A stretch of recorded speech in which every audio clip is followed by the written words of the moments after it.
마태복음 오늘 26장 36절에서 46절의 말씀인데요. 저희가 먼저 말씀을 읽지는 않을 거고요. 중간에 말씀을 이렇게 나누어서 같이 읽어 나가려고 합니다. 네, 저녁인데 너무 밝아서 되게 낯선 느낌이긴 하지만 네, 죄송합니다. 예, 자막 만들어 주셨는데 오늘 여러분들과 함께 나눌 말씀은 내가 평생 찾았던 그 사랑이라고 한번 제목을 정해 봤습니다. 제가 뭐 이렇게 잘 알지는 않지만 이 목사님의 몇 편의 설교를 제가 들어본 적이 있는데 정말 영감이 넘치고 성령에 충만한 설교로 유명한 한 흑인 목사님이 계십니다. 세뮤얼 락 리치라고 하는 목사님인데요. 1990년 후반까지 사역을 하셨던 흑인 노 목사님이세요. 이분이 굿 프라이데이에 설교를 하신 어떤 설교 내용인데 그 내용이 참 너무 은혜가 돼서 많은 사람들에게 회자가 되는 그런 설교입니다. 그 중에서 몇 단락만 여러분들과 함께 좀 나누어 보면 좋을 것 같아서 제가 이렇게 자막으로 준비했습니다. 물론 영어인데 제가 한국말로 번역을 해서 또 한번 읽어드리도록 할게요. 성금요일 예배 설교 내용입니다. 금요일이었어요. 제자들은 목자 없는 양처럼 도망치고 마리아는 울고 있고 그리고 베드로는 예수님을 부인했죠. 그러나 그들은 부활절 주일이 다가오고 있다는 것을 몰랐어요. 금요일이었어요. 로마 군사들은 예수님을 때리고 예수님께 자주색 옷을 입혔고 머리에 가시 면류관을 씌웠죠. 그러나 그들은 부활절 주일이 다가오고 있다는 것을 몰랐어요. 금요일이었어요. 갈보리 언덕을 향해 십자가를 가지고 지고 걷고 있는 예수님을 보세요. 그의 피가 지금 뚝뚝 떨어지고 있고 그의 몸은 비틀거리고 있어요. 그의 영혼은 무거운 짐에 짓눌려 있죠. 그러나 여러분 보세요. 지금은 금요일일 뿐이라고요.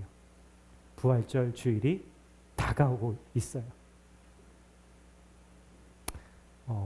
제가 번역을 잘 했는지는 모르겠지만 이 설교를 이렇게 들으면서 정말 큰 은혜를 경험했습니다. 오늘이 바로 East Friday, 바로 그 금요일입니다. 여러분 이 설교를 저는 들으면서 정신이 번쩍 들었습니다. 내가 아직 금요일에 머물러 있는 건 아닌가라는 생각을 해보게 됐죠. 여러분 굿 프라이데이는요, 성금요일은 예수님이 십자가를 지신 이 날을 기념하는 이 금요일은 여러분 부활절을 위해서 존재한다라는 것을 예수님의 부활을 위해서 존재한다는 사실을 여러분 꼭 기억하셔야 해요. 그래서 오늘이 어둡고 누군가에게는 슬프기만 한 날일지 모르지만 동시에 우리 안에 분명한 예수님의 부활에 대한 소망을 붙드는 시간이어야 한다는 것입니다. 여러분 오늘 여러분들과 함께 나눌 말씀은요, 우리 이 사순절 기간에 묵상했던 말씀의 한 본문이기도 하고요. 사순절 기간에 빠지지 않는 본문이죠.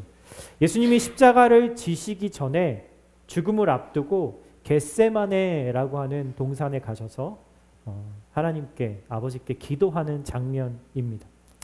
자주 보는 말씀을 보면은 그런 생각이 들 때가 있어요. 그래, 또 이 본문이구나. 너무 자주 보았던 본문인데 여기 뭐 새로운 게 있겠어. 예수님도 십자가 지시는 게 쉽지 않았다는 그런 얘기잖아. 제자들은 어이없이 졸고 있었다는 그런 얘기잖아.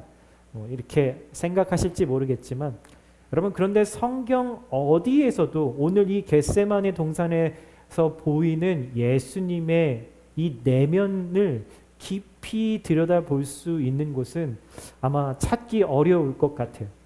매번 보기 때문에 익숙한 본문일지 모르겠지만 훅 하고 그냥 지나가 버리면 우리가 놓칠 수 있는 그 예수님의 깊은 속마음을 오늘 이 말씀을 통해서 여러분들과 함께 나누어 보고 싶습니다. 마태복음 26장 36절부터 같이 한번 좀 읽어볼까요? 시작. 그때에 예수께서 제자들과 함께 겟세마네라고 하는 곳에 가서 그들에게 내가 저기 가서 기도하는 동안에 너희는 여기에 앉아 있어라 하시고 베드로와 세베대의 두 아들을 데리고 가서 근심하며 괴로워하셨습니다. 그때에 예수께서 그들에게 말씀하셨습니다. 내 마음이 괴로워 죽을 지경이다. 너희는 여기에 머물러 나와 함께 깨어 있어라. 여러분, 지금 예수님은요, 그분의 삶에서 참 많은 고통을 이미 겪고 오신 분이세요. 여러분, 3년의 그 공생의 사역뿐만 아니라 다 기록되어 있지 않지만 그분의 모든 인생의 이 땅에서의 시간들이 사실 쉽지 않은 것들을 경험한 시간들이었죠. 40일 금식을 하셨기도 했고요. 사탄에게 시험을 받아 보시기도 하셨고요. 귀신들을 만나기도 하셨고요. 잠을 사역하느라 잠도 못 주무셔봤고요. 끼니도 제때제때 챙기지 못하셨고요. 밖에서 노숙하는 것은 기본이셨고요. 사람들이 막말하는 거, 사람들이 믿었던 사람들이 거절하고 또 많은 사람들이 자신을 감시하고 인간으로서 하나님으로서 겪을 수 있는 모든 온갖 종류의 어려움들을 예수님은 다 경험하셨어요. 그런 예수님께서 오늘 이 겟세마네의 동산에 오셔서 이 한밤중에 기도하시면서 예수님이 이렇게 근심하며 괴로워하셨다. 그리고 제자들에게 기도를 요청하시면서 마음이 진짜 죽을 지경이다 라는 표현은 여러분 정말 어떻게 보면은 조금 이상할 정도로 예수님이 이런 고백까지 하셔야 했나라는 그런 생각을 해보게 되는 거죠. 한국말로는 여기서 괴로워 죽을 지경이다 라고 번역을 했지만 사실 이 번역은 원어의 의미랑은 조금 더 약한 의미입니다. 몹시 놀랄 만한 당혹스러운 일을 만나서 감정의 상태가 아주 정말 격해졌다라는 의미의 단어를 쓰고 있어요. 예수님은 여러분 하나님이시잖아요. 모든 것을 알고 계신 하나님이시고요. 그래서 전지하다고 하시죠. 그리고 모든 일들을 가능하게 하시는 분이 바로 전능하신 하나님이시잖아요. 예수님이 바로 그런 하나님이셨어요.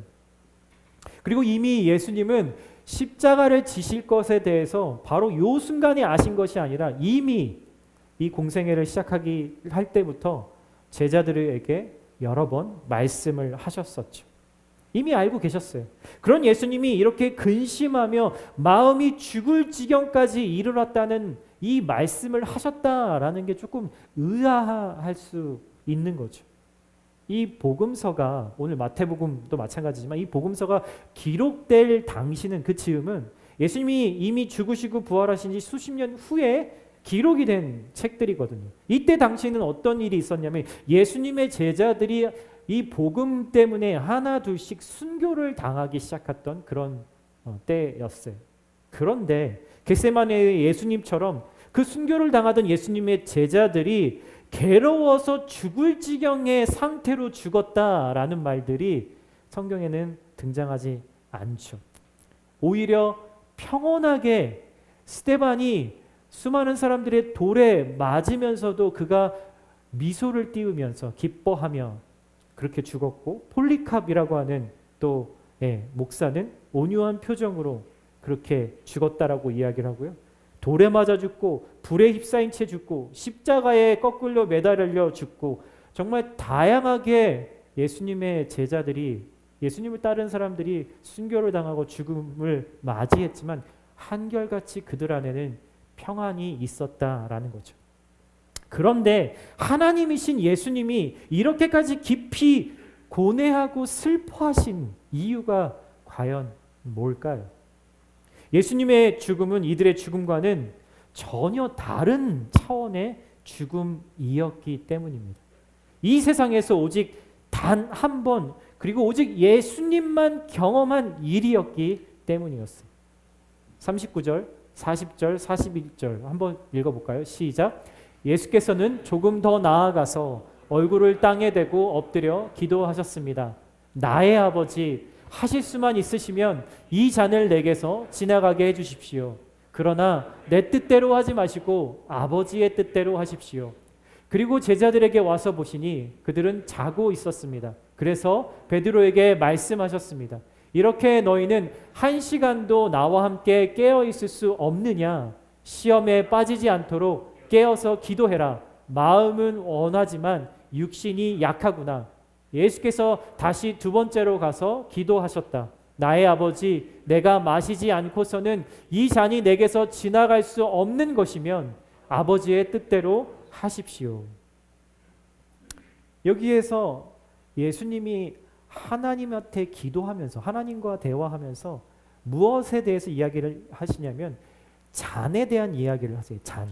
이 잔을 내게서 거두어 주시기를 기도하고 있는 거죠. 여러분, 예수님이 말씀하시는 이 잔의 의미가 뭘까요?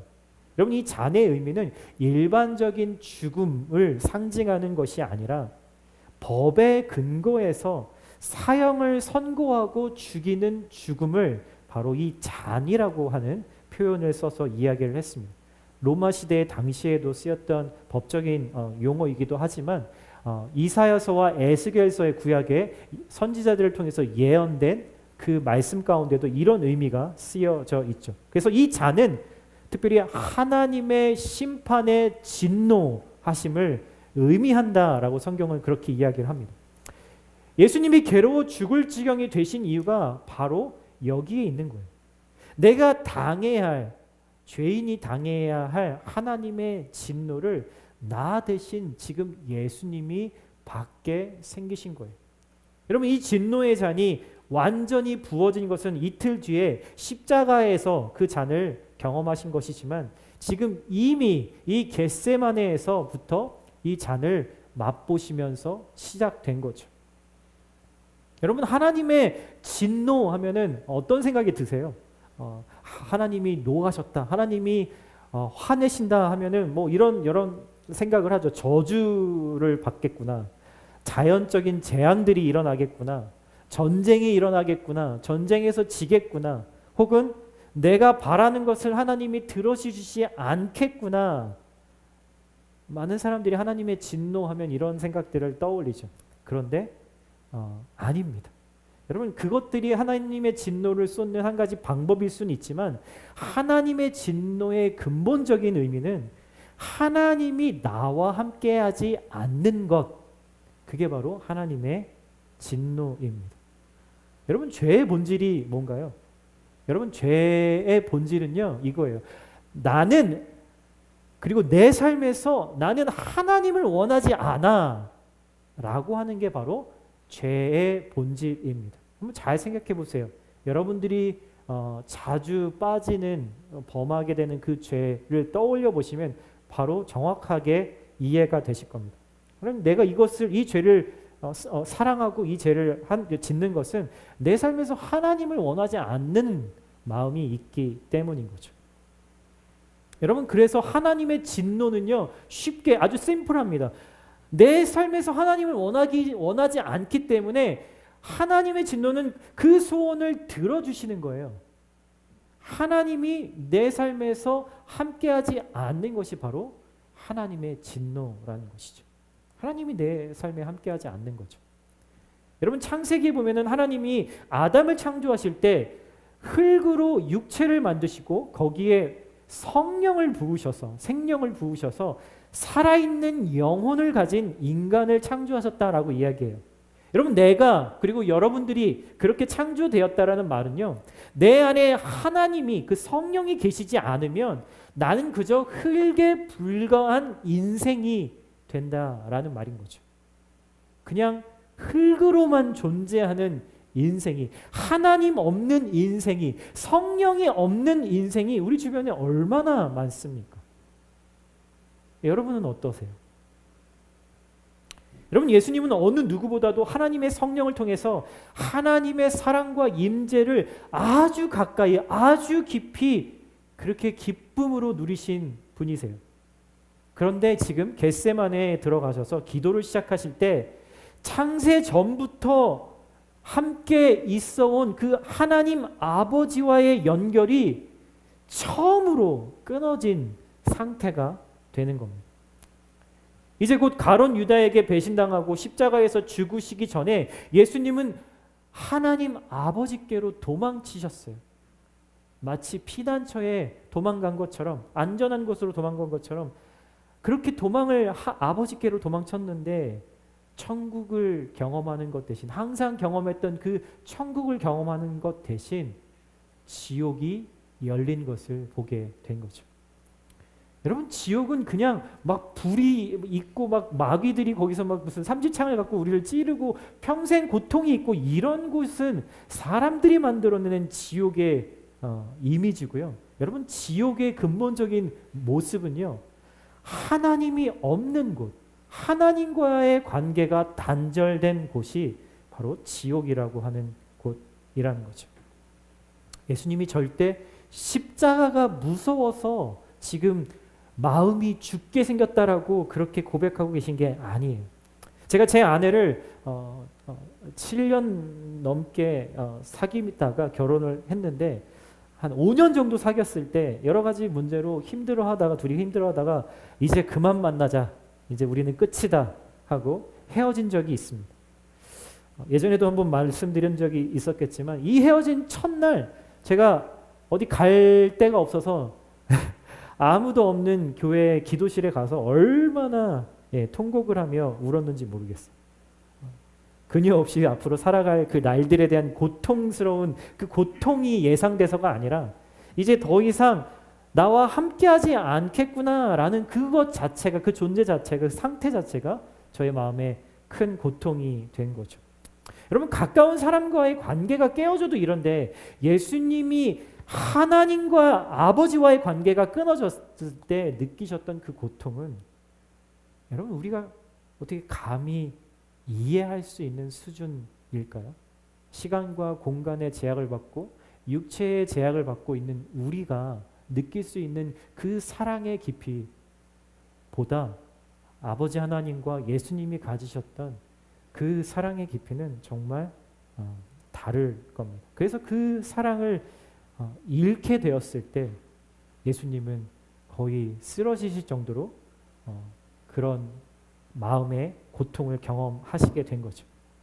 여러분, 그런데 이것보다 더한 것은 뭐냐면, 그냥 사랑을 잃은 정도가 아니라 지금 예수님은 하나님의 진노까지도 받으셔야 하는 상태에 지금 이르렀다라는 거예요. 그냥 우리 이제 그만 만나가 아니라 거기에 플러스 이제 하나님의 진노가 예수님에게 온전히 쏟아부어지게 되었다라는 것이죠. 그래서 예수님은 겟세마네에서 기도하시면서 하나님과 어떻게든 다시 연결되려고 기도의 사투를 벌이고 계신 거예요. 그 결과 누가복음에서는 그렇게 얘기합니다. 예수님의 땀샘에 있는 모세혈관들이 극심한 스트레스로 인해서 다 터져서 땀구멍에서 땀이 나오는 것이 아니라 피가 나오는 그런 극도의 그런 절망의 상태에 있으셨다라고 이야기를 하는 거죠. 여러분, 성경이 구약과 신약을 통틀어서 하나의 주제를 이야기하고 있다면, 누누이 말씀드리지만 하나님과의 친밀한 관계를 성경은 처음부터 끝까지 얘기합니다. 그게 바로 복음이죠.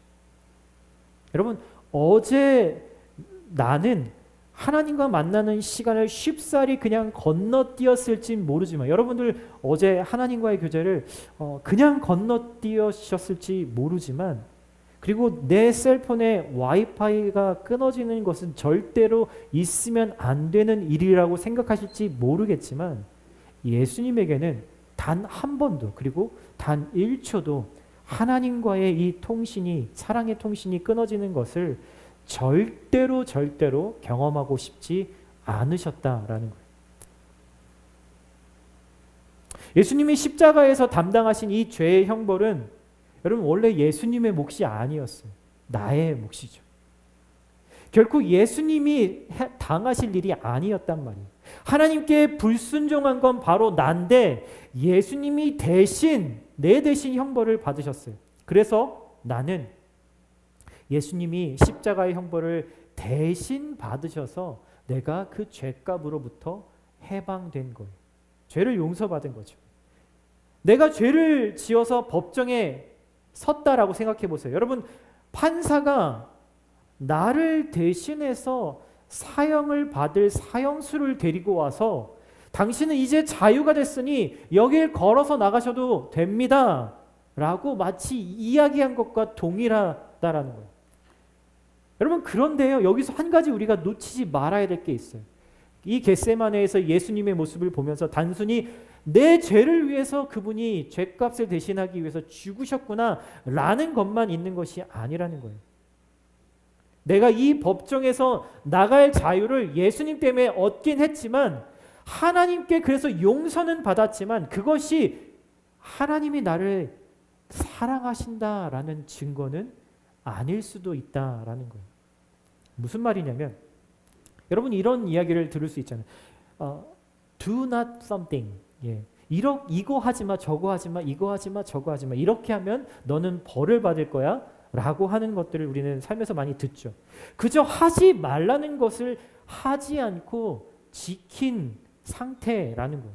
무슨 말이냐면, 내 죄는 용서받았지만 하나님과의 친밀함이 계속해서 이어질지 아닐지는 이것만으로는 우리가 확신할 수 없다라는 거예요. 여전히 하나님과의 관계에서 내가 눈치 봐야 되고, 내가 뭐 잘못한 건 없는지, 내가 열심을 내지 않아서, 그리고 내가 실수하지 않고 잘해야 내가 하나님께 사랑을 받을 수 있다라고 생각할 수도 있다라는 거죠.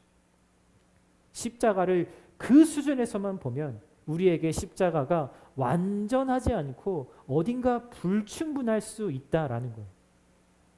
하나님이 늘 우리에게 말씀하시듯이, 여러분 예수님이 우리에게 모든 구약의 그 계명들을 2개로 요약해서 말씀해 주셨잖아요. 그렇죠? 내 목숨과 내 뜻과 내 힘을 다해서 하나님을 사랑하라. 너희 하나님을 사랑하라. 그리고 그 사랑으로 이웃들을 사랑하라. 이 말씀을 예수님이 우리에게 주셨죠. 여러분, 그렇지만 여러분들 그 계명을 특별히 이 사순절 기간이라도 여러분 잘 지켜내셨나요? 여러분, 우리는 이 계명들을 잘 지킬 능력이 없습니다. 그런데요, 오직 예수님은 이 겟세마네에서 십자가를 지실 것을 받아들이심으로 인해서 하나님의 말씀을, 이 말씀을 있는 그대로 살아내셨다라는 거예요. 십자가에서 내 대신 내 몫의 형벌을 받으셨을 뿐만이 아니라 십자가를 지심으로 아버지 하나님께 예수님이 받으셔야 할 예수님 몫의 그 상까지도 그분이 받지 않으시고, 예수님이 받지 않으시고 나에게 주셨다라는 겁니다. 너무나 적극적인 사랑인 거죠. 수동적인 사랑에서만 머무른 것이 아니라 적극적인 사랑으로 그 십자가에서 우리를 사랑하신 거예요. 이것이 십자가에서 우리에게 주신 놀랍고도 놀라운 은혜의 본질인 거예요. 예수님이 십자가의 고통이 얼마나 무서운지를 제대로 모른 채 십자가를 지시겠다 뛰어드셨다면, 여러분 우리는 예수님에 대해서 그리 큰 감동받을 일이 별로 없을지도 모르겠어요. 그냥 그분은 하나님이시니까. 그분은 인간이 아니시잖아. 여러분, 겟세마네에서 그 잔의 맛을 보시고 만약 예수님이 뒷걸음질 치셨다면, 만약 그랬다면 십자가 고통이 하나님과의 단절이라는 걸 알았을 때 아마 졸고 있었던 제자들을 몰래 뒤로 하고 예수님 도망치실 수도 있었겠죠. 조금 있다가 가룟 유다가 군대를 데리고 와서 자신을 잡으러 올 것을 아셨으니까요. 그러나 예수님은 그것을 다 알고도 그 잔을 마셨기 때문에 나를 향한 예수님의 사랑이 은혜 중에 은혜가 되는 거예요. 하나님이 이렇게 말씀하세요. 자, 여기 네가 마실 잔이 있어. 그리고 저기 잠들어 있는 네 제자들, 네 친구들 보이니? 저들은 영영 너에게 네가 이렇게 십자가를 진다고 해도 너한테 아무것도 해주지 못할 텐데 그래도 이 십자가 질 수 있겠니? 저들이 구원받으려면 근데 다른 길은 없어. 네가 죽어야 그들이 살게 될 거야. 이 불길이 얼마나 맹렬한지, 나의 이 저주의 불길이 얼마나 맹렬한지를 봐. 네가 받아야 될 고통이야. 그래도 나를 사랑함으로, 그리고 저들을 사랑함으로 기꺼이 이 잔을 마시겠니? 라고 하나님 아버지께서 예수님에게 말씀하고 계신 거예요. 기도하셨던 예수님의 답은 아버지의 원대로, 아버지의 뜻대로 하시옵소서였어요. 여러분, 예수님의 얼굴에, 아마 그 겟세마네에서의 예수님의 얼굴에 고뇌의 슬픔이 넘쳐 있었을지 모르겠지만, 그거보다 그 예수님의 마음 안에는 우리를 향한 그 사랑이 더 크셨습니다. 여러분, 성경에 보면은 세 개의 동산에 대한 이야기가 나옵니다. 창세기의 에덴 동산, 복음서에서 나오는 겟세마네 동산, 그리고 갈보리 언덕 동산을 얘기하죠. 여러분, 에덴 동산에서는요, 아담은 최초의 인간이었던, 하나님이 창조하신 아담은 하나님께 순종하지 않았어요. 생명나무 열매를 먹지 마라 했지만 그 말씀을 지키지 않았죠. 아담에게 하나님이 말씀하십니다. 내 말에 순종해라. 그러면 복을 주리라. 그렇게 말씀하셨어요. 그런데 예수님에게는 똑같이 이 겟세마네 동산에서 이렇게 말씀하시는 거예요. 순종해라.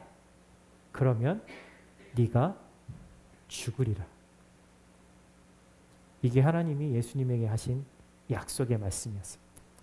예수님은 순종함으로 하나님께 저주를 받으신 처음이자 마지막 분이세요. 순종했지만 예수님은 축복이 아니라 저주를 받으신 거죠. 여러분, 이것 때문에 우리에겐 놀라운 일이 일어났습니다. 마치 사형을 기다리면서 침이 바짝 마르면서 내가 언제 죽을까 기다리고 있는 그 사형수가 어느 날 아침 기적이 일어난 거예요. 그가 사면되었다라는 결정과 함께 플러스 훈장까지 받으면서 집으로 다시 자유롭게 돌아온 것과 마찬가지라는 거죠. 용서와 자유만 받은 것이 아니라 사랑과 즐거움까지 예수님을 믿는 자들에게 예수님은 주신 거예요. 이것이 십자가가 나에게 주는 은혜, 나의 노력으로는 결코 살 수 없는 은혜의 본질인 거죠. 사랑하는 형제자매 여러분, 예수님은 아무도 보는 사람 없는 그 한밤중에 겟세마네의 깊은 산속에서도 라이팅, 옳은 일을 하셨어요. 여러분은 어떠세요? 기분이 좋을 때나 안 좋을 때나 똑같으세요? 여러분들의 상황이 좋을 때나 환경이 안 좋을 때나 여러분 똑같으세요? 아니면 내 마음이, 내 환경이 좋을 때는 순종하고 내 마음이 어두울 때는, 내 환경이 좋지 않을 때는 이중생활하고 있지는 않으세요?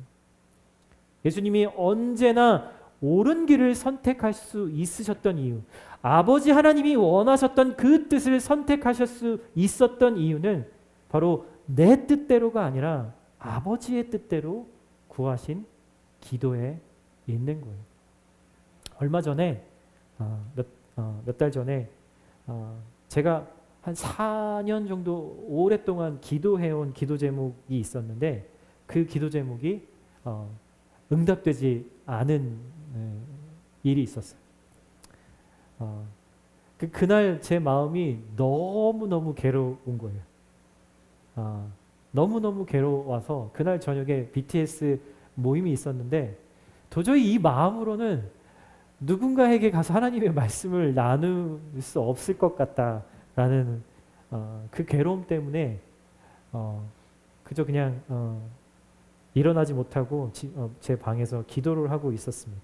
그냥 자포자기하는 그런 마음으로, 되게 허탈한 마음으로 그렇게 기도의 자리에 있었던 것 같아요. 그때 하나님이 저에게 깨닫게 해주신 게 뭐였냐면 제가 원하는 것을 되게 오랫동안 기도했었는데 항상 그 기도의 마지막에는 그렇게 기도했던 것을 떠오르게 하셨어요. 그렇지만 하나님의 뜻대로 되기를 원합니다. 아버지의 뜻대로 되기를 원합니다. 라는 기도였어요. 그게 생각이 나니까 제 마음이 이렇게 무너지더라고요.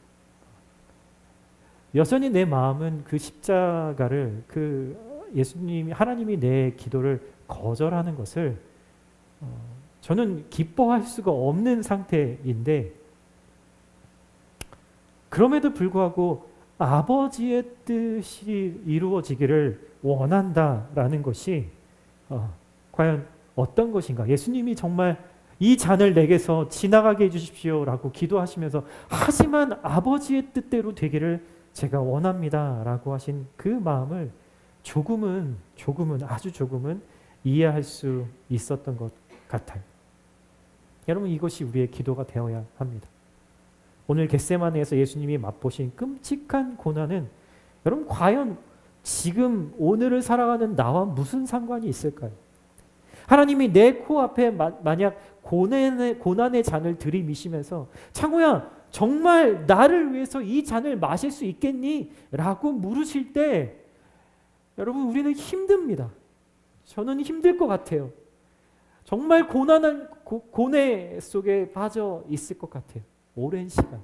하지만 그 시간들을 지나가면서 네 주님, 네 하나님, 제가 그렇게 하겠습니다 말할 수 있는 것은, 예수님은 내가 마실 그 잔하고는 비교할 수 없는 그 고난을 나를 위해서 기꺼이 받으셨기 때문이라는 겁니다.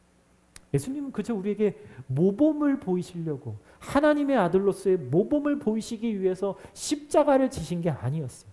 나도 오늘 예수님처럼 하나님을 사랑하기 때문에 나에게 주신 십자가를 질 수 있다. 너도 그 십자가 질 수 있어. 내가 주는 그 은혜로, 나의 그 십자가를 바라볼 때 주어지는 그 은혜로 말미암아 네가 너의 십자가를 질 수 있어 라고 말해주기 위함이었어요. 우리는 힘들어서 되게 지쳐 있을 때, 정말 절망이 될 때 이런 생각을 합니다. 내가 여기서 지금 뭐 하고 있는 거지? 내가 정말 이렇게까지 해야 되나?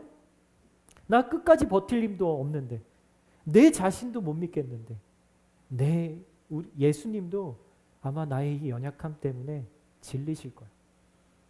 여러분 이렇게 말하고 싶을 때 여러분 우리는 겟세마네의 예수님을 기억하고 바라봐야 합니다. 예수님은 나를 사랑하시기에 끝까지 그 잔을 포기하지 않으셨어요. 그래서 바울은 이렇게 얘기해요. 아무것도 그 어떤 이 세상에 있는 것도 우리를 그리스도의 사랑에서 결코 끊을 수 없으리라 이야기하죠. 그리고 히브리서에서 주님은 내가 결코 너희를 버리지 아니하고 너희를 떠나지 아니할 것이다 라고 말씀하세요. 여러분 아직도 뭔가 이 허전한 나를 만족시켜줄 것을 끊임없이 찾아서 여전히 다니고 계신가요? 여러분들이 나에게는 정말 이게 만족스러워, 나의 삶에서 이것만큼은 그래도 내가 자랑할 거리가 될 거야, 내가 사랑받는 그 이유야 라고 생각하는 그것, 마치 여러분 늦은 밤에 밤 12시에 막 배가 고파서 허기가 져서 막 뭔가를 먹었는데 먹으면서도 이게 아닌데, 이게 나에게 뭔가 만족을 주는 건 아닌 것 같은데 그게 뭔지 모르겠네 라고 하는 그 아쉬운 마음 여러분 들었던 적 있으세요? 오늘 이 겟세마네에서 보여주신 예수님의 그 깊은 마음은 우리에게 이렇게 말해줍니다. 진짜 사랑이 여기 있어. 진짜 나를 만족하게 할 사랑이 바로 여기에 있다고. 영원토록 변함없는 그 사랑이 바로 예수님에게, 그리고 나를 위해 십자가를 지신 그분에게 있다라고 말씀하고 있습니다. 여러분 그러니까 우리 함께 그 십자가를 바라보십시다. 아까 그 흑인 목사님의 그 말씀처럼 여러분 지금은 그저 It's just Friday 일 뿐이에요. 지금은 금요일일 뿐이에요. 여러분 부활이 다가오고 있어요. 우리에게 주님의 부활이 다가오고 있다는 것을 우리가 절대로 잊지 말기를 사랑하는 형제 자매님들을 축복하며 말씀을 나누고 싶었습니다.